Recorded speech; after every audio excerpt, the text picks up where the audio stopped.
ಪ್ರೀತಿಯ ಬಂಧುಗಳೇ, ನಮಸ್ಕಾರ. ಇವತ್ತು ಬ್ರಹ್ಮರ್ಷಿ ನಾರಾಯಣ ಗುರುಗಳು ಅಂತಂದ್ರೆ ಯಾವುದೋ ಒಂದು ಸಮುದಾಯಕ್ಕೆ ಸೀಮಿತ ಆದವರು ಅನ್ನುವ ಭ್ರಮೆ ನಮ್ಮೊಳಗಡೆ ಇದ್ರೆ ಬಹುಶಃ ಅದಕ್ಕಿಂತಲೂ ಪಾಪಕರವಾದ ಭ್ರಮೆ ಇನ್ನೊಂದಿಲ್ಲ. ಯಾಕೆ ಅಂತಂದ್ರೆ ನಾರಾಯಣ ಗುರುಗಳು ಒಬ್ಬ ಮಹಾನ್ ತತ್ವಜ್ಞಾನಿಯಾಗಿದ್ರು, ಫಿಲಾಸಫರ್ ಆಗಿದ್ರು, ಸಮಾಜ ಪರಿವರ್ತನಾ ಶಕ್ತಿ ಅವರೊಳಗಡೆ ಇತ್ತು. ಮತ್ತೆ ನಾರಾಯಣ ಗುರು ಭಾರತ ದೇಶದ ಪಾಲಿಗೆ ನಿಜವಾದ ಗುರುವಾಗಿ ವ್ಯಕ್ತವಾಗಿದ್ದಾರೆ. ಯಾಕೆ ನಾನು ಈ ಮಾತು ಹೇಳ್ತಾ ಇದ್ದೀನಿ ಅಂತಂದ್ರೆ, ಸ್ವಾಮಿ ವಿವೇಕಾನಂದರು ಇಡೀ ಭಾರತವನ್ನ ಅಮೆರಿಕಾಗೆ ಹೋಗೋದಕ್ಕಿಂತ ಮುಂಚೆ ನನ್ನ ಭಾರತ ಹೆಂಗಿದೆ, ಭಾರತ ದೇಶದ ನಿಜವಾದ ಶಕ್ತಿ ಸಾಮರ್ಥ್ಯಗಳೇನು, ಭಾರತದ ಸಮಸ್ಯೆ ಏನು ಅಂತ ಅರ್ಥ ಮಾಡ್ಕೊಳ್ಬೇಕು ಅಂತ ಹೇಳಿ ಇಡೀ ಭಾರತ ದೇಶವನ್ನ ಸುತ್ತಾಡ್ತಾ ಬಂದರು. ಹಾಗೆ ಸುತ್ತಾಡ್ತಾ ಬರಬೇಕಾದ್ರೆ ಅವರು ಕಡೆಗೆ ಕೇರಳ ತಾನೇ ಕೆಳಗಡೆ ಇರೋದು, ಕೇರಳಕ್ಕೆ ಬರ್ತಾರೆ. ನಿಮಗೆಲ್ಲ ಗೊತ್ತಿದೆ, ಸ್ವಾಮೀಜಿ ಆ ಕೇರಳಕ್ಕೆ ಬಂದರು, ಕನ್ಯಾಕುಮಾರಿಯ ಬಂಡೆ ಮೇಲೆ ಸಮುದ್ರವನ್ನು ಈಜ್ಕೊಂಡು ಹೋಗಿ ಅಲ್ಲಿ ಕೂತು 3 ದಿವಸ ಧ್ಯಾನ ಮಾಡ್ತಾ ಭಾರತದ ಪರಿಸ್ಥಿತಿಯನ್ನು ನೆಂದು ಕಣ್ಣೀರು ಹಾಕಿದ್ರು ಅನ್ನೋದೆಲ್ಲ ಕೇಳಿದ್ದೀರಿ. ಆದರೆ ವಿವೇಕಾನಂದರ ಕಣ್ಣೀರಿಗೆ ಕಾರಣ ಏನಾಗಿತ್ತು ಅಂತಂದ್ರೆ, ಭಾರತ ದೇಶದಲ್ಲಿ ದೀನ ದಲಿತ ದುರ್ಬಲ ವರ್ಗದವರ ಮೇಲೆ ನಡೀತಾ ಇದ್ದಂಥ ದೌರ್ಜನ್ಯ. ಒಂದು ಕಡೆ ದೇವರು ಧರ್ಮದ ಹೆಸರಲ್ಲಿ ಮೋಸ ಮಾಡ್ತಾ ಇದ್ದಾರೆ, ಇನ್ನೊಂದು ಕಡೆ ಈ ದೇಶದ ಬಗ್ಗೆ ಯಾವುದೇ ಆತ್ಮಾಭಿಮಾನವೇ ಇಲ್ಲದೆ ಇರುವಂಥ ಯುವಕರು ಇಡೀ ದೇಶ ತುಂಬಿಕೊಂಡಿದ್ದಾರೆ. ಮತ್ತೊಂದು ಕಡೆ ಭಾರತ ದೇಶದ ನಿಜವಾದ ಆಧ್ಯಾತ್ಮ ಶಕ್ತಿ ಏನಿದೆ ಅದು ಕಳೆದು ಹೋಗ್ತಾ ಇದೆ. ಈ ಆಧ್ಯಾತ್ಮ ಜನಸಾಮಾನ್ಯರಿಗೆ ಸಿಗ್ತಾ ಇಲ್ಲ. ಮತ್ತೊಂದು ಕಡೆ ಮತಾಂತರ, ಇತರ ಅನೇಕ ಸಮಸ್ಯೆಗಳು ಭಾರತ ದೇಶದಲ್ಲಿದ್ದಾವೆ. ಹಸಿವು, ಬಡತನ, ಇದೆಲ್ಲವನ್ನೂ ನೆನೆಸಿಕೊಂಡಂಥ ವಿವೇಕಾನಂದರು 3 ದಿನಗಳ ಕಾಲ ಕನ್ಯಾಕುಮಾರಿಯ ಬಂಡೆ ಮೇಲೆ ಅನ್ನ ನೀರುಗಳಿಲ್ಲದೆ, ನೆರಳಿಲ್ಲದೆ, ಸುಡು ಬಿಸಿಲು, ಸುತ್ತ ಸಮುದ್ರ, ಆ ಕತ್ತಲ ರಾತ್ರಿ, ಕೊರೆವ ಚಳಿ, ಯಾವುದನ್ನು ಲೆಕ್ಕಿಸದೆ ಆ ಬಂಡೆ ಮೇಲೆ ಕಣ್ಣೀರು ಹಾಕ್ತಾ ಇದ್ದಾರೆ. ಈ ಕಣ್ಣೀರಿಗೆ ಕಾರಣ ಈ ದೇಶದ ದುಸ್ಥಿತಿಯಾಗಿತ್ತು. ಸ್ವಾಮಿ ವಿವೇಕಾನಂದರು ಅವತ್ತು ಒಂದು ಸುಂದರವಾದ ಭವಿಷ್ಯವನ್ನು ಹೇಳಿದರು. ಕೇರಳಕ್ಕೆ ಹೋಗಿದ್ರು. ಕೇರಳಕ್ಕೆ ಹೋದಾಗ ಕೇರಳದಲ್ಲಿದ್ದಂಥ ಬಡವರ, ಹಿಂದುಳಿದವರ ಮತ್ತು ದಲಿತರ ಪರಿಸ್ಥಿತಿಯನ್ನು ಕಂಡು ವಿವೇಕಾನಂದರು ಕಣ್ಣೀರ್ಗರೆದರು. ಯಾಕೆ ಅಂತಂದ್ರೆ ಆ ದಿವಸ ಕೇರಳದಲ್ಲಿ ಕೆಳವರ್ಗದವನೊಬ್ಬ ನಡ್ಕೊಂಡು ಹೋಗಬೇಕು ಅಂತಂದ್ರೆ ಅವನ ಸೊಂಟಕ್ಕೆ ಪೊರಕೆ ಕಟ್ಕೊಂಡಿರ್ಬೇಕು. ಅವನ ಹೆಜ್ಜೆ ಗುರುತು ಕೂಡ ನೆಲದ ಮೇಲೆ ಬೀಳಬಾರ್ದು, ಅದನ್ನ ಅವನೇ ಗುಡಿಸ್ಕೊಂಡು ಹೋಗಬೇಕು. ಅವನು ಉಗುಳೋ ಹಾಗಿಲ್ಲ, ಒಂದು ಚಿಪ್ಪನ್ನ ಇಲ್ಲಿ ಕತ್ತತ್ರ ಕಟ್ಕೊಂಡು ಹೋಗ್ಬೇಕು. ಇಂತಹ ಪರಿಸ್ಥಿತಿಗಳೆಲ್ಲ ಕೇರಳದಲ್ಲಿ. ಅದನ್ನೆಲ್ಲ ನೋಡಿದ ವಿವೇಕಾನಂದರಿಗೆ ಯಾರೋ ಕೇಳ್ತಾರೆ, ಸರ್ ನೀವ್ ಯಾಕೆ ಸ್ವಾಮೀಜಿ, ನೀವು ಕೇರಳವನ್ನು ಉದ್ಧರಿಸ್ಬೋದು, ನೀವು ಹೋರಾಟ ಮಾಡಿ. ವಿವೇಕಾನಂದರು ಹೇಳ್ತಾರೆ, ನನ್ನ ಇಡೀ ಜೀವನ ಬರೀ ಕೇರಳಕ್ಕಾಗಿ ಸವಿಸಿದ್ರು ಕೂಡ ಕೇರಳ ಸರಿ ಹೋಗೋ ಪರಿಸ್ಥಿತಿ ಇಲ್ಲ. ಇದಕ್ಕಾಗಿ ಮುಂದೆ ಒಬ್ಬ ಹುಟ್ಟಿ ಬರ್ತಾನೆ, ಒಬ್ಬ ಮಹಾಪುರುಷನ ಅವತಾರ ಆಗುತ್ತೆ ಕೇರಳದ ಭೂಮಿ ಮೇಲೆ. ಆ ಮಹಾಪುರುಷ ಕೇರಳದ ಈ ದುಸ್ಥಿತಿಯಿಂದ ಕೇರಳವನ್ನ ಪಾರು ಮಾಡ್ತಾನೆ, ಇಲ್ಲಿರುವಂತ ಜನಕೋಟಿಗಳ ಧ್ವನಿ ಆಗ್ತಾನೆ. ಅವನೊಬ್ಬ ಸಂತನಾಗಿರ್ತಾನೆ. ತ್ಯಾಗೇ ನೈಕೆ ಅಮೃತತ್ವ ಮಾನುಷುಹು ಅಂತ ಯಾವ ಉಪನಿಷತ್ತುಗಳು ಹೇಳಿದ್ವೋ ಅಂತ ಒಬ್ಬ ತ್ಯಾಗಿ ಬಂದು ಕೇರಳವನ್ನು ಉದ್ಧರಿಸ್ತಾನೆ ಅಂತ ಹೇಳಿ ಭವಿಷ್ಯ ನುಡಿದಿದ್ರು. ಆ ಭವಿಷ್ಯ ಸತ್ಯವಾಯಿತು. ಆ ತ್ಯಾಗಿ ಯಾರಪ್ಪ ಅಂತಂದ್ರೆ ನಾರಾಯಣ ಗುರು. ನಾರಾಯಣ ಗುರು ಕೇರಳ ಇವತ್ತು ನಾವು ನೋಡ್ತೀವಿ ದೇವರ ಸ್ವಂತ ರಾಜ್ಯ ಅಂತ ಕರಿತೀವಿ, god's own heaven, god's own place ಅಂತೆಲ್ಲ ಕರಿತೀವಿ. ಆದರೆ ಈ ನಾಡು, ಈ ಊರು ಹೀಗಿರೋದಕ್ಕೆ ಕಾರಣ ಏನು ಅಂತಂದ್ರೆ, ಅದರೊಳಗಡೆ ಪ್ರಮುಖವಾದ ಪಾತ್ರ ಯಾರ್ದಾದ್ರೂ ಇದ್ರೆ ಬ್ರಹ್ಮರ್ಷಿ ನಾರಾಯಣ ಗುರುಗಳು. ಯಾವ ಕಾಲದಲ್ಲಿ ಮನುಷ್ಯನನ್ನ ಮನುಷ್ಯನಂತೆ ನೋಡದೇ ಇದ್ದಂಥ ಕಾಲದಲ್ಲಿ ಮನುಷ್ಯರು ಗೌರವಿಸೋದು ಬಿಟ್ಟು ಜಾತಿ ಹೆಸರು ಹೇಳಿ ಅವರನ್ನ ದೂರ ಇಡುವಂತ ಕೆಲಸ ನಡೀತಾ ಇತ್ತು. ನಿಮಗೆಲ್ಲ ಗೊತ್ತಿದೆ, ಕೇರಳದಲ್ಲಿ ಎಂಥ ದುಸ್ಥಿತಿ ಇತ್ತು ಅಂತಂದ್ರೆ, ಹೆಣ್ಣು ಮಕ್ಕಳು, ಕೆಳವರ್ಗದ ಹೆಣ್ಣು ಮಕ್ಕಳು ತಮ್ಮ ಮೇಲ್ಮೈಯನ್ನ ಮುಚ್ಕೊಳ್ಳೋದಕ್ಕೆ ಅವಕಾಶ ಇರಲಿಲ್ಲ. ಅವರು ಮೈ ಬಿಟ್ಕೊಂಡು ಓಡಾಡಬೇಕಿತ್ತು. ಬರೀ ಆ ಮೇಲ್ಮೈಯನ್ನ ಮುಚ್ಕೊಳ್ಬೇಕು ಅಂತಂದ್ರೆ ಟ್ಯಾಕ್ಸ್ ಕಟ್ಟಬೇಕಿತ್ತು, ಕರ ಕಟ್ಟಬೇಕಾಗಿತ್ತು. ಇಂಥ ಅನೇಕ ದುಷ್ಟ ಪೀಡೆಗಳು ಕೇರಳದ ತುಂಬಿಕೊಂಡಿತ್ತು. ಇಂಥ ಸಂಪ್ರದಾಯದ ಹೆಸರಲ್ಲಿ ಬಡ ಜನರನ್ನ ಶೋಷಿಸುವಂತ ವ್ಯವಸ್ಥೆ ಕೇರಳದಲ್ಲಿತ್ತು. ಆಗ ಕೇರಳವನ್ನು ಉದ್ಧರಿಸೋದಕ್ಕಾಗಿ ಬಂದಂಥ ಒಬ್ಬ ಮಹಾ ಶಕ್ತಿಯಾಗಿ ಕಂಡವರು ನಾರಾಯಣರು. ಯಾವ ಸಂಸ್ಕೃತವನ್ನ ಜನಸಾಮಾನ್ಯರಿಗೆ ಸಿಗಬಾರದು ಅಂತ ಯೋಚನೆ ಮಾಡಿದ್ರೋ, ಕೆಳವರ್ಗದವರಿಗೆ ಸಿಗಬಾರದು ಅಂತ ಯೋಚನೆ ಮಾಡಿದ್ರು, ನಾರಾಯಣಗುರು ಸ್ವತಃ ತಾವೇ ಸಂಸ್ಕೃತವನ್ನ ಅಧ್ಯಯನ ಮಾಡಿದ್ರು, ಸಂಸ್ಕೃತದಲ್ಲಿ ಪುಸ್ತಕಗಳನ್ನು ಬರೆದ್ರು, ಸಂಸ್ಕೃತವನ್ನ ಕೆಳವರ್ಗದವರಿಗೂ ಕೂಡ ಕಲಿಸೋದಕ್ಕೆ ಮುಂದೆ ನಿಂತುಕೊಂಡ್ರು. ಯೋಚನೆ ಮಾಡಿ, ಅವ್ರಿಗೆ ಎಷ್ಟು ಪ್ರೇರಣೆ ಅಂದರೆ, ನನಗೂ ಕೂಡ ಸಂಸ್ಕೃತ ಕಲಿಯೋದಕ್ಕೆ ಒಂದಷ್ಟು ಸಂಸ್ಕೃತ ನಾವು ಕಲಿಬೇಕು ಅನ್ಸಿದ್ದು ನಾರಾಯಣ ಗುರು ಕಲ್ತಿದ್ರಲ್ಲ, ನಾವ್ಯಾಕೆ ಕಲಿಬಾರ್ದು ಅಂತ. ಇಂಥ ಒಬ್ಬ ನಾರಾಯಣ ಗುರು ನಮ್ಮ ಪಾಲಿಗೆ ದೊಡ್ಡ ಆದರ್ಶ ಆಗ್ತಾರೆ. ನಾರಾಯಣ ಗುರು ಎಂಥ ಪ್ರಶ್ನೆಗಳು ಅವರು ಎದುರಿಸ್ತಾರೆ ಅಂತಂದ್ರೆ, ಎಷ್ಟೋ ಜನ ಕೆಳವರ್ಗದವರನ್ನ, ತುಳಿತಕ್ಕೊಳಗಾದವರನ್ನ, ದಲಿತರನ್ನ ದೇವಸ್ಥಾನದ ಒಳಗಡೆ ಬಿಡಲ್ಲ ಅಂತಂದಾಗ ನಾರಾಯಣ ಗುರು ಹೇಳಿದ್ರು, ಯಾಕೆ ಬಿಡಲ್ಲ ದೇವಸ್ಥಾನದ ಒಳಗಡೆ? ಆಗ ಅವ್ರು ಹೇಳಿದ್ರು, ಅವ್ರು ಬಂದ್ರೆ ದೇವರು ಮೈಲಿಗೆ ಆಗ್ತಾನೆ ಎಂದರು. ಆಗ ನಾರಾಯಣ ಗುರು ಹೇಳ್ತಾರೆ, ಎಂಥ ಅಭಿಪ್ರಾಯ ಇದೆ ನಿಮಗೆ? ಶಿವಾಲಯಕ್ಕೆ ಬಡವ ಒಬ್ಬ ಬಂದ್ರೆ ಅಥವಾ ಒಬ್ಬ ಕೆಳವರ್ಗದವನೊಬ್ಬ ಬಂದ್ರೆ ಶಿವನ ಆ ಶಕ್ತಿಯಿಂದ ಅವನ್ ಪವಿತ್ರ ಆಗ್ತಾನೆ. ಆದ್ರೆ ಅವನ್ ಬಂದ್ರೆ ಶಿವನೇ ಅಪವಿತ್ರ ಆಗೋಗ್ತಾನೆ ಅಂತ ನೀವು ಹೇಳೋದಕ್ಕೆ ಅರ್ಥ ಇದೆಯಾ?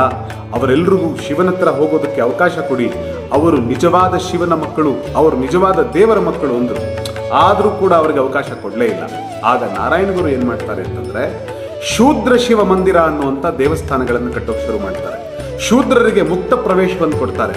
ಅಲ್ಲಿ ಯಾವುದೇ ಪುರೋಹಿತರನ್ನು ನೇಮಿಸದೆ ನೇರವಾಗಿ ಎಲ್ಲ ವರ್ಗದವರು, ಎಲ್ಲ ಜಾತಿಯವರು, ಕಡೆಗೆ ಹೆಣ್ಣು ಮಕ್ಕಳು ಗರ್ಭಗುಡಿಗೆ ಹೋಗೋದುಂಟೆ, ಹೆಣ್ಣು ಮಕ್ಕಳನ್ನೂ ಕೂಡ ಗರ್ಭಗುಡಿಗೆ ಕಳಿಸಿ, ಅಮ್ಮ ಶಿವ ನಿನ್ನವನು ತಾಯಿ, ಆ ಶಿವ ನಿನ್ನವನು, ಅಲ್ಲಿರುವ ಹರಿ ನಿನ್ನವನು, ಅಲ್ಲಿರುವ ದೇವರು ನಿನ್ನವನು, ಹೋಗು ಪೂಜೆ ಮಾಡು ನೀನು ಹೇಳಿ ನೂರಾರು ದೇವಸ್ಥಾನಗಳನ್ನ ಎಲ್ಲ ಕಡೆಗಳಲ್ಲಿ ಕಟ್ಟುವುದರ ಮೂಲಕ ಆ ದೇವಸ್ಥಾನಗಳಿಗೆ ಶೂದ್ರರಿಗೆ ಮುಕ್ತ ಪ್ರವೇಶ ಕೊಡ್ತಾರೆ.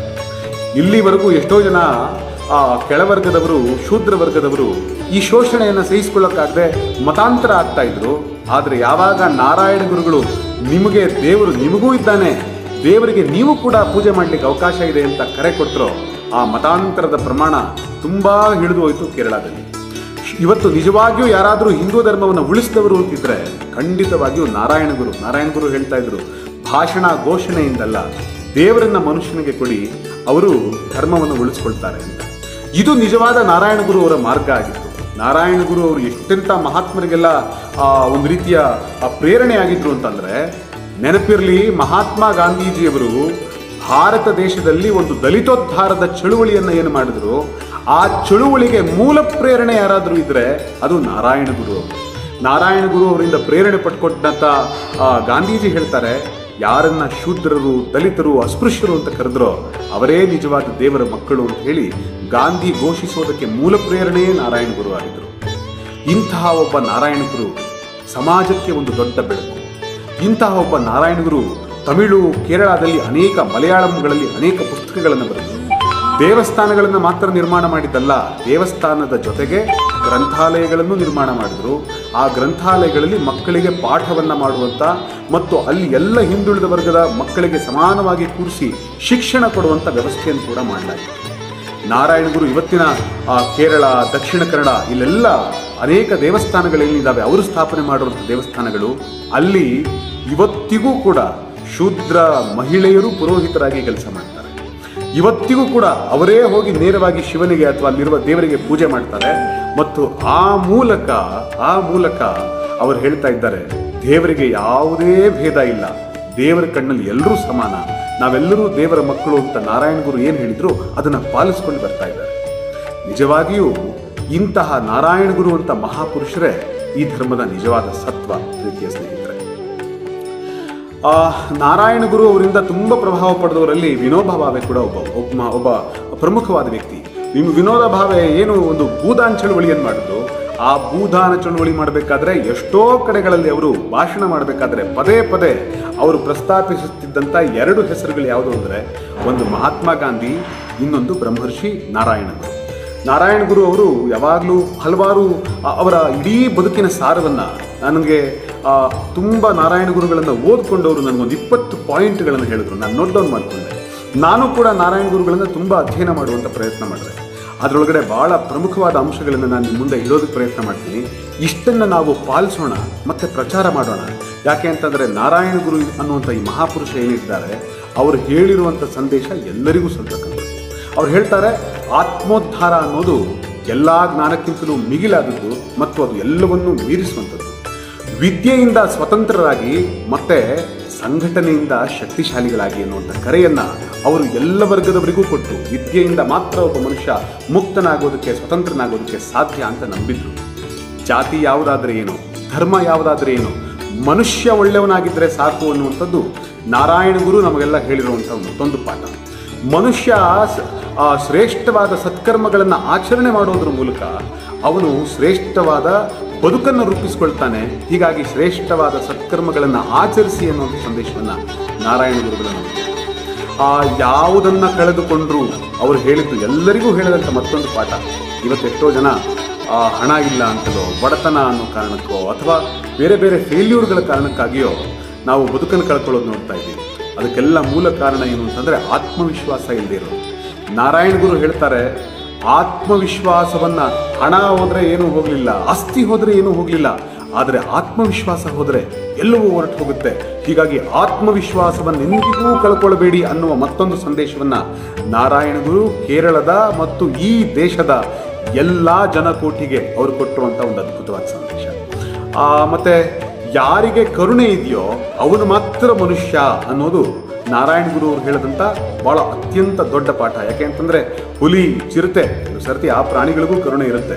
ಆದರೆ ಅವ್ರು ಹೇಳ್ತಾರೆ, ಯಾವ ಮನುಷ್ಯನೊಳಗಡೆ ಅನುಕಂಪೆ ಇಲ್ಲ, ಯಾವ ಮನುಷ್ಯನೊಳಗಡೆ ಕರುಣೆ ಇಲ್ಲ, ಅವನು ಮನುಷ್ಯನೇ ಅಲ್ಲ ಅನ್ನೋ ಮಾತನ್ನ ನಾರಾಯಣ ಗುರು ಹೇಳ್ತಾರೆ. ಆಮೇಲೆ ಅವರು ಇನ್ನೊಂದು ಬಹಳ ಪ್ರಮುಖವಾದ ಏನು ಹೇಳ್ತಾರೆ ಅಂತಂದ್ರೆ, ಬದುಕು ಯಾವತ್ತೂ ನಿಂತ ನೀರಾಗಬಾರ್ದು. ನಾನು ಹಿಂದೆ ಏನೋ ತಪ್ಪು ಮಾಡಿದ್ದೀನಿ ಹಾಗಂತ ಅಲ್ಲಿಯೇ ನಿಂತು ಹೋಗಬಾರ್ದು. ನಾನು ಕಳ್ಳನಾಗೇ ಮುಗಿದು ಹೋಗಬಾರ್ದು. ನಾನು ಪುಣ್ಯಾತ್ಮನಾಗುವ ಕಡೆಗೆ ಹೆಜ್ಜೆ ಹಾಕಬೇಕು. ಬದುಕು ನಿಂತ ನೀರಾಗಬಾರ್ದು, ಹರಿಯುವ ನದಿಯಾಗಬೇಕು ಅಂತ ಹೇಳಿದವರು ಇದೇ ನಾರಾಯಣ. ಅದನ್ನೇ ವಿವೇಕಾನಂದರು ಹೇಳ್ತಾರೆ, every Saint had A past, every Sinner has A future. ಹಿಂದೆ ನೀನು ಏನು ಬೇಕಾದರೂ ಆಗಿರ್ಬೋದು, ಆದರೆ ನಿನಗೆ ಭವಿಷ್ಯ ಇದೆ, ನೀನು ಒಳ್ಳೆಯವನಾಗು, ಮನುಷ್ಯ ಆಗು ಅನ್ನೋ ಮಾತನ್ನ ವಿವೇಕಾನಂದರು ಹೇಳ್ತಾ ಇದ್ದಾರೆ. ಈ ಮಾತನ್ನ ನಾರಾಯಣ ಗುರು ಕೂಡ ಹೇಳ್ತಾರೆ. ಆಮೇಲೆ ಯಾರೂ ಹುಟ್ಟಿನಿಂದ ದೊಡ್ಡವನಾಗೋದಕ್ಕೆ ಸಾಧ್ಯ ಇಲ್ಲ, ಯಾರೂ ಹುಟ್ಟಿನಿಂದ ಕೀಳಾಗೋದಕ್ಕೂ ಸಾಧ್ಯ ಇಲ್ಲ.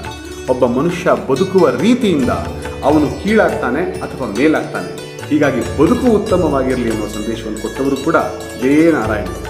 ಆಮೇಲೆ ಬಹಳಷ್ಟು ಜನ ಸಮಾಜ ಸೇವೆ ಮಾಡುವಂಥವ್ರು ಅಂತ ಅನ್ನಿಸ್ಕೊಂಡಿರ್ತಾರೆ. ಅವ್ರು ಹೇಳ್ತಾರೆ, ನಾನು ಅದು ಮಾಡಿದೆ, ನಾನು ಇದು ಮಾಡಿದೆ, ನಾನು ಸಮಾಜಕ್ಕೆ ಇಷ್ಟು ಉಪಕಾರ ಮಾಡಿದೆ ಅಂತ ಹೇಳ್ತಾರೆ. ನಾರಾಯಣ ಗುರು ಹೇಳ್ತಾರೆ, ಉಪಕಾರ ಮಾಡಿದೆ ಅನ್ನುವಂಥ ಮಾತನ್ನು ಎಂದಿಗೂ ಆಡಬೇಡ. ಇವರೆಲ್ಲ ದೇವರ ಮಕ್ಕಳು ಕಣಯ್ಯ, ದೇವರ ಮಕ್ಕಳಿಗೆ ಉಪಕಾರ ಮಾಡೋ ಶಕ್ತಿ ನಿನಗಿದೆಯಾ? ಅವರ ಸೇವೆ ಮಾಡುವುದಕ್ಕೆ ಮಾತ್ರ ನಿನಗೆ ಅವಕಾಶ ಸಿಕ್ಕಿದೆ. ನಾನು ಅವರ ಸೇವೆ ಮಾಡಿದೆ ಅಂತ ಹೇಳು, ಅವ್ರಿಗೆ ಉಪಕಾರ ಮಾಡಿದೆ ಅಂತ ಹೇಳಬೇಡ ಅಂತ ಹೇಳಿದವರು ಇದೇ ನಾರಾಯಣ ಗುರು. ನಾರಾಯಣ ಗುರು ಯಾಕೆ ವಿಶೇಷ ಆಗ್ತಾರೆ ಅಂದರೆ ಈ ಕಾರಣಕ್ಕೋಸ್ಕರ, ನಿನಗೆ ಅವರ ಸೇವೆ ಮಾಡೋದಕ್ಕೆ ಅವಕಾಶ ಇದೆ, ಸಹಾಯ ಮಾಡಿದೆ ಅಂತ ಹೇಳಬೇಡ, ಸೇವೆ ಮಾಡಿದೆ ಅಂತ ಹೇಳು. ಆ ನೆರೆಟಿವ್ ಅನ್ನ ಸಮಾಜದ ಮುಂದೆ ನಾರಾಯಣ ಗುರು ಈ ಸಮಾಜಕ್ಕೆ ಮತ್ತೊಂದು ಗಟ್ಟಿ ಸಂದೇಶ ಹೇಳ್ತಾರೆ. ಏನು ಅಂತಂದ್ರೆ, ಯಾವುದೇ ಕಾರಣಕ್ಕೂ ದುಶ್ಚಟಗಳ ದಾಸರಾಗಬೇಡಿ, ಮದ್ಯಪಾನದ ದಾಸರಾಗಬೇಡಿ, ನೀವು ಸರ್ವನಾಶವಾಗ್ತೀರಾ ಅನ್ನೋ ಮಾತನ್ನ ನಾರಾಯಣ ಗುರು ಹೇಳ್ತಾರೆ. ಮತ್ತೆ ನಿಮ್ಮ ಕೆಲಸ ಕಾರ್ಯ ಇದು ಮಾಡಿದರೆ ನನಗೇನು ಲಾಭ ಅಂತ ಯೋಚನೆ ಮಾಡಬೇಡಿ. ಯಾವುದೇ ಕೆಲಸ ಮಾಡಬೇಕಾದ್ರೆ ಆ ಕೆಲಸದಿಂದ ಸಮಾಜಕ್ಕೇನು ಉಪಯೋಗ, ಮನುಷ್ಯತ್ವಕ್ಕೇನು ಉಪಯೋಗ ಅಂತ ಆಲೋಚನೆ ಮಾಡಿ. ಅದರಿಂದ ಮಾತ್ರ ನೀನು ಉತ್ತಮ ಮಾನವನಾಗ್ತೀಯ. ಇದೇ ಕರ್ಮಯೋಗ ಅಂತ ಹೇಳಿದವರು ನಾರಾಯಣ ಗುರುಗಳು. ಧಾರ್ಮಿಕತೆಯ ಹೆಸರಲ್ಲಿ ವಾದ ಮಾಡೋದಕ್ಕೆ ಹೋಗಬೇಡಿ. ನಾರಾಯಣ ಗುರು ಎಂಥ ಅದ್ಭುತವಾದ ಸಂದೇಶವನ್ನು ಕೊಟ್ಟಿದ್ದಾರೆ ಅಂತಂದ್ರೆ, ನನ್ನ ಧರ್ಮವೇ ಶ್ರೇಷ್ಠ ಅಂತ ವಾದಿಸುವಂತ ಹಿಂದೆ ನಾವು ಅಂತ ಒಂದು ಮೂರ್ಖತನದ ಕೆಲಸಗಳನ್ನೆಲ್ಲ ಮಾಡ್ತಿದ್ವಿ. ಆದರೆ ನಾರಾಯಣ ಗುರು ಹೇಳ್ತಾರೆ, ಧಾರ್ಮಿಕತೆಯ ಹೆಸರಲ್ಲಿ ವಾದಿಸೋದಕ್ಕೆ, ಅದರೊಳಗೆ ಜಯ ಪಡೆಯೋದಕ್ಕೆ ಹೋಗಬೇಡಿ. ಧರ್ಮ ಅಂದರೆ ವಾದ ಮಾಡೋದು, ಜಯ ಸಾಧಿಸೋದು, ಧಿಕ್ಕಾರಕ್ಕೆ ಹೋಗೋದು, ಆರ್ಭಟಿಸೋದಲ್ಲ. ಧರ್ಮ ಅಂದರೆ ತಿಳಿದುಕೊಳ್ಳೋದು, ಬೇರೆಯವರಿಗೆ ತಿಳಿಸೋದು. ಇದೇ ಧರ್ಮ ಅಂತ ಹೇಳಿದವರು ನಾರಾಯಣ. ಆಮೇಲೆ ಜ್ಞಾನ ಮಾತ್ರ ಎಲ್ಲ ಕಡೆ ಪ್ರಕಾಶಿಸುತ್ತೆ. ನಾರಾಯಣ ಗುರು ಹೇಳಿದಂಥ ಇನ್ನೊಂದು ಪ್ರಮುಖವಾದ ಅಂಶ, ಯಾಕೆ ಅವರು ದೇವಸ್ಥಾನಗಳ ಜೊತೆ ಲೈಬ್ರರಿ ಮಾಡ್ತಾ ಇದ್ರು ಅಂತಂದ್ರೆ, ಜ್ಞಾನ ಮಾತ್ರ ಪ್ರಕಾಶಿಸುತ್ತೆ. ಹೀಗಾಗಿ ಪ್ರತಿಯೊಬ್ಬನೂ ಕೂಡ ಜ್ಞಾನ ಸಂಪಾದನೆ ಮಾಡೋದಕ್ಕೆ ಅವನು ಕಾತುರನಾಗಬೇಕು, ಅವನು ಮುಂದೆ ಸಾಗಬೇಕು ಅಂತ ಹೇಳಿದವರು ಶ್ರೀಮನ್ ನಾರಾಯಣ ಗುರುಗಳು. ಆಮೇಲೆ ಅನ್ಯರು ತನಗಿಂತಲೂ ಭಿನ್ನ ಅಂತ ಭಾವಿಸಬಾರ್ದು. ನಾನು ಇನ್ನೊಬ್ಬನನ್ನು ಟೀಕೆ ಮಾಡಿದ್ರೆ ಅವನಿಗೆ ನೋವಾಗುತ್ತೆ, ನನ್ನನ್ನು ಯಾರಾದರೂ ಟೀಕೆ ಮಾಡಿದ್ರೆ ನೋವಾಗುತ್ತೆ, ಇನ್ನೊಬ್ಬನ ಯಾರಾದರೂ ಹೊಡೆದ್ರೆ ಅವನಿಗೆ ನೋವಾಗುತ್ತೆ, ನಮ್ಮನ್ನು ಹೊಡೆದ್ರೂ ನೋವಾಗುತ್ತೆ, ಇನ್ನೊಬ್ಬರಿಗೆ ಯಾರಿಗೂ ಅಪಮಾನ ಮಾಡಿದ್ರೆ ನೋವಾಗುತ್ತೆ, ನಮಗೆ ಅಪಮಾನ ಮಾಡಿದ್ರೆ ನೋವಾಗುತ್ತೆ. ಹಾಗಾಗಿ ಎಲ್ಲರೊಳಗೂ ನಾನೇ ಇದ್ದೀನಿ ಅಥವಾ ಎಲ್ಲರೊಳಗೂ ಆ ದೇವರಿದ್ದಾನೆ ಅಂತ ಯಾವಾಗ ನೋಡ್ತಿರೋ ಅದುವೇ ನಿಜವಾದ ಅದ್ವೈತ ತತ್ವ. ಅವಾಗ ನೀನು ನಿಜವಾದ ಅದ್ವೈತ ವೇದಾಂತಿ ಎನ್ನುವ ಮಾತನ್ನ ನಾರಾಯಣ ಗುರು ಒಂದು ಅದ್ಭುತವಾದ ಸಂದೇಶವನ್ನು ಈ ಸಮಾಜಕ್ಕೆ ಕೊಟ್ಟಿದ್ದಾರೆ. ಮತ್ತೆ ನಾರಾಯಣ ಗುರು ಬಾಲ್ಯ ವಿವಾಹವನ್ನು ಖಂಡಿಸಿದ್ರು. ಮತ್ತೆ ಅನೇಕ ಜನ ವಿಧವೆಯರ ವಿವಾಹಕ್ಕೆ ಅವರೇ ಮುಂದೆ ನಿಂತು ಅದನ್ನು ಮಾಡಬೇಕು ಅಂತ ಮುಂದೆ ನಿಂತರು. ಮತ್ತೆ ದೇಹ ಬಂಧನದಿಂದ ಪಾರಾಗುವುದೇ ನಿಜವಾದ ತಪಸ್ಸು, ಆತ್ಮಜ್ಞಾನವೇ ತಪಸ್ಸು ಅನ್ನುವ ಸಂದೇಶವನ್ನು ಕೂಡ ನಾರಾಯಣ ಗುರು ಒಂದು ಆಧ್ಯಾತ್ಮಿಕ ಸಂದೇಶವನ್ನು ಈ ಸಮಾಜಕ್ಕೆ ಕೊಟ್ಟರು. ಆಮೇಲೆ ಆಡಂಬರದ ಮದುವೆ ಇದೆಯಲ್ಲ, ಕುವೆಂಪು ಅವರ ಮಂತ್ರ ಮಾಂಗಲ್ಯವನ್ನು ನೀವು ಓದಿದ್ರೆ ಕುವೆಂಪು ಏನ್ ಹೇಳಿದ್ದಾರೆ ಇವತ್ತು, ಅದನ್ನ ನಾರಾಯಣ ಗುರು ಅವತ್ತೂ ಕೂಡ ಪ್ರತಿಪಾದಿಸ್ತಾ ಇದ್ದಾರೆ. ಹಣ ಇದೆ ಅಂತ ಹೇಳಿ 1 ಕೋಟಿ 2 ಕೋಟಿ 3 ಕೋಟಿ ಖರ್ಚು ಮಾಡಿ ಮದುವೆ ಮಾಡುವಂಥದ್ದು ನೋಡಿ. ಇವರು 10-15 ಕೋಟಿ ಎಲ್ಲ ಖರ್ಚು ಮಾಡ್ತಾರಂತ ಗೊತ್ತಿಲ್ಲ. ಆದರೆ 10 ಲಕ್ಷ ಒಬ್ಬ ದುಡಿಬೇಕಾದ್ರೆ ಒಬ್ಬ ಬಡವನಿಗೆ, ಒಬ್ಬ ಮಧ್ಯಮ ವರ್ಗದವನಿಗೆ ಎಷ್ಟು ಕಷ್ಟ ಇದೆ ಅದನ್ನು ತೋರಿಸಿ ನಾರಾಯಣ ಗುರು ಹೇಳ್ತಾರೆ, ಆಡಂಬರದ ಮದುವೆ ಮಾಡೋದು, ಹಸಿದವರ ಮುಂದೆ ಆಡಂಬರ ಪ್ರದರ್ಶನ ಮಾಡೋದು ಮಹಾಪಾಪ. ಇದನ್ನು ಸಮಾಜಕ್ಕಾಗಿ ವಿನಿಯೋಗಿಸಿ ಮದುವೆಗಳನ್ನು ಸಾಮಾನ್ಯವಾಗಿ ಸಾಮಾನ್ಯ ಸಮಾರಂಭಗಳನ್ನಾಗಿ ಆಚರಿಸಿ ಎನ್ನುವ ಸಂದೇಶವನ್ನು ಕೊಟ್ಟವರು ನಾರಾಯಣ ಗುರು. ಆಮೇಲೆ ಮಡಿಯ ದೇವರನ್ನ ಪೂಜೆ ಮಾಡೋದಕ್ಕೆ ನಿಮಗೆ ಅವಕಾಶ ಸಿಗದೆ ಹೋದ್ರೆ, ನಮ್ಮ ದೇವರು ಬಹಳ ಮಡಿ ಅಂತ ಹೇಳ್ತಿದ್ದಾರೆ ಅಂತಂದ್ರೆ ನಾರಾಯಣ ಗುರು ಹೇಳ್ತಾರೆ, ಮಡಿ ಅಂತ ಇದು ಮಡಿ ಬಗ್ಗೆ ಜಾಸ್ತಿ ಮಾತನಾಡಬೇಡ, ದೇವರಿಗಾಗಿ ಮಡಿಯೋದನ್ನ ಕಲ್ತ್ಕೋ ಅಂತ. ಅಂದ್ರೆ ಮಡಿಯ ದೇವರನ್ನ ನೀವು ಪೂಜಿಸೋದಕ್ಕೆ ಅವಕಾಶ ಸಿಗಲಿಲ್ಲ ಅಂದ್ರೆ ನಾರಾಯಣ ಗುರು ಹೇಳಿದ್ರು, ನಮ್ಮ ದೇವರು ಮೈಲಿಗೆ ದೇವರು, ನಾವು ಮೈಲಿಗೆ ದೇವರನ್ನ ಪೂಜಿಸ್ತೀವಿ. ನಾರಾಯಣ ಗುರು ನಿಜವಾಗಿಯೂ ಕೂಡ ಭಾರತ ದೇಶ ಕಂಡಂತ ಅತ್ಯಂತ ಶ್ರೇಷ್ಠ ಜ್ಞಾನಿ, ಭಾರತ ದೇಶ ಕಂಡಂತ ಒಬ್ಬ ಮಹಾತ್ಮ. ಮತ್ತೆ ಯಾವುದೇ ಆರ್ಭಟ, ಯಾವುದೇ ಭಾಷಣ ಭೀಷಣ ಯಾವುದೂ ಇಲ್ಲದೆ, ಯಾವುದೇ ಟೀಕೆ ಟಿಪ್ಪಣಿಗಳಿಲ್ಲದೆ ಭಾರತ ದೇಶದಲ್ಲಿ ಒಂದು ದೊಡ್ಡ ಸುಧಾರಣೆ ತರೋದರಲ್ಲಿ ನಾರಾಯಣ ಗುರುಗಳ ಪಾತ್ರ ತುಂಬ ದೊಡ್ಡದು. ಮಹಾತ್ಮ ಗಾಂಧೀಜಿ, ವಿವೇಕಾನಂದರು ದುಡಿದಿದ್ರು, ಅವರು ಭವಿಷ್ಯ ಹೇಳಿದ್ರು, ಇಂಥ ಒಬ್ಬ ಮಹಾಪುರುಷ ಹುಟ್ಟಾನೆ ಅಂತ. ಅಂಥ ಒಬ್ಬ ಮಹಾಪುರುಷ ನಾರಾಯಣ ಗುರು. ಪ್ರೀತಿಯ ಸ್ನೇಹಿತರೆ, ನಾರಾಯಣ ಗುರು ಅಂತ ಈ ವ್ಯಕ್ತಿ ಈ ದೇಶದಲ್ಲಿ ಹುಟ್ಟಿರೋದು ಪ್ರತಿಯೊಬ್ಬ ತುಳಿತಕ್ಕೊಳಗಾಗಿದ್ದವನು, ದುಃಖವನ್ನು ಅನುಭವಿಸಿದವನು ಪಾಲಿಗೆ Narayana Guru is A god father. ಅಂಥ ನಾರಾಯಣ ಗುರುಗಳ ವಿಚಾರವನ್ನು ನಾವೆಲ್ಲರೂ ಒಪ್ಪಿಕೊಳ್ಳೋಣ, ಅಪ್ಪಿಕೊಳ್ಳೋಣ, ಪಾಲಿಸೋಣ. ಮತ್ತು ನಾರಾಯಣ ಗುರುಗಳ ಬಗ್ಗೆ ಎಲ್ಲರಿಗೂ ಪ್ರಚಾರ ಮಾಡೋಣ. ಆ ಮೂಲಕ ನಾರಾಯಣ ಗುರುಗಳು ಯಾವುದೋ ಒಂದು ಸಮಾಜಕ್ಕಲ್ಲ, ಅವರೊಬ್ಬ ವಿಶ್ವಮಾನವ ಅನ್ನೋದನ್ನು ನಾವು ನಿರೂಪಿಸೋಣ. ನಮಸ್ಕಾರ.